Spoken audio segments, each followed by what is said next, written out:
तीसरे प्रश्न का दूसरा खंड हमारा है, सिद्ध कीजिए कि 7 वर्गमूल 5 एक अपरिमेय संख्या है। तो आइए इसको देखते हैं। पहले हम मान लेते हैं कि माना कि 7 वर्गमूल 5 एक परिमेय संख्या है।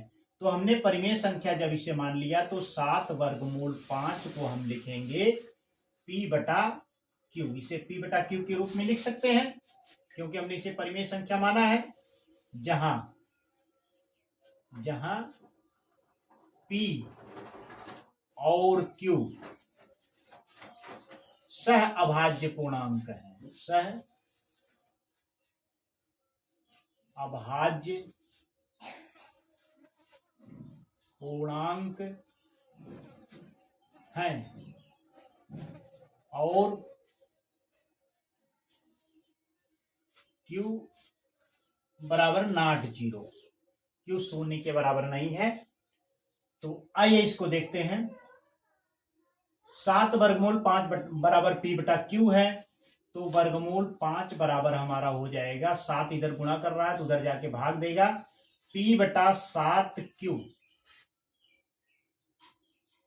अब P बटा Q एक परिमेय संख्या थी, 7 क्या है, एक पूर्णांक है।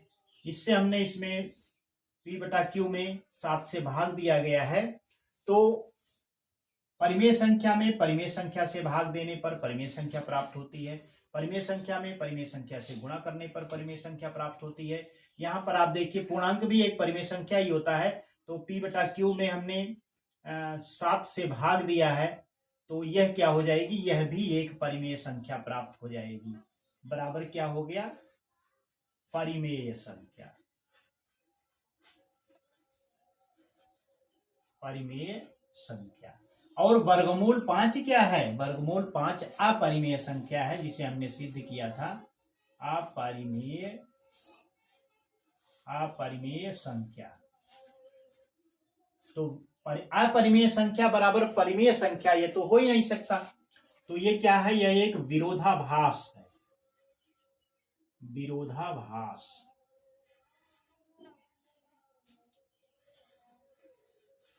यह विरोधाभास क्यों उत्पन्न हुआ, क्योंकि हमने 7 वर्गमूल 5 को परिमेय संख्या मान लिया है, अतः अर्थात 7 वर्गमूल 5 एक परिमेय संख्या नहीं है।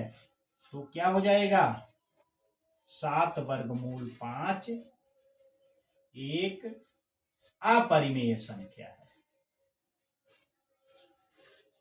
अपरिमेय संख्या।